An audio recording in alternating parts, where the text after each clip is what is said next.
পুরো অভ্যুত্থানটা খুব অল্প সময়ের মধ্যে হারাই গেল। তার বদলে তৌহিদি জনতার নামে বিভিন্ন জায়গায় জায়গায় মব তৈরি হওয়া।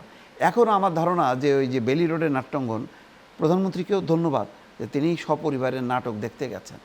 আমি যখন সকালবেলায় তখন আমি দেশের বাইরে ছিলাম, যখনই কি ইউটিউবে দেখলাম যে সত্যি সত্যি শোভাযাত্রা বের হলো, আমি খুবই বিস্মিত হয়েছি।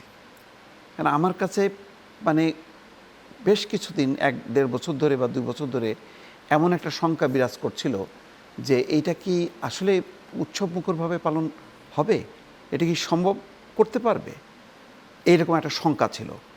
তারপরে এসে যখন কি আমি এইরকম প্রবল মানুষের আজকে পুরো ধানমন্ডি এলাকা একদম লোকে লোকারণ্য, এবং মানে কি বলবো আর কি, মানে সন্ধ্যার থেকে আমি যে দৃশ্য দেখলাম এটা অভাবনীয়, মানে অকল্পনীয়। মানে আমার চিন্তার বাইরে ছিল যে, কারণ গত 1.5-2 বছর ধরে সাংঘাতিক রকম আপনি যেই কথাগুলো বলছিলেন, আমার মনেও শঙ্কা ছিল যে এই ধরনের একটা রাজনৈতিক শক্তি, যে ধরনের রাজনৈতিক সংস্কৃতির একটা থাবা মেলছিল, এটা যদি প্রলম্বিত হতো, একটা রাজনৈতিক সরকার যদি না আসতো, তাহলে হয়তো এই বছর বৈশাখের এই অনুষ্ঠান হইতো কিনা আমার সত্যি সন্দেহ। এটাই বলছিলাম এবার তো সবাই খুবই মিলেমিশে, এবং এটা বিএনপির নেতৃত্বে প্রবল যে পুলিশি উপস্থিতি সেটাও ছিল না, কম ছিল।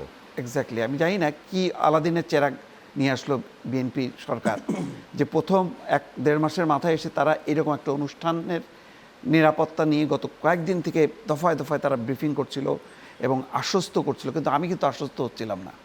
কারণ একটা ভয়াল পরিস্থিতি আমরা 18 মাসে দেখলাম, একটা মব কালচার, যেখানে একটা এমন, সাধারণত দেখবেন যে একটা দেশে যদি গণ অভ্যুত্থান হয় তার পরবর্তী বেশ কিছু সময় মানুষ খুব নিশ্চিন্ত থাকে, উৎসবমুখর থাকে, সবার মধ্যে একটা সৌহার্দ্যপূর্ণ সম্পর্ক থাকে।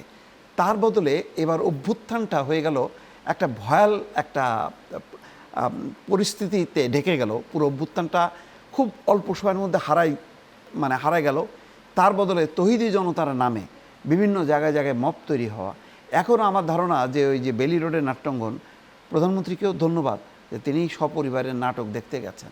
সম্ভবত এই কালচারগুলো, এই ভয়ের সংস্কৃতিটা ভাঙার জন্য, আবার বাংলাদেশের মানুষকে তার নিজের কালচারে নিয়ে আসার জন্য তিনি সিনেমা দেখতে গেছেন।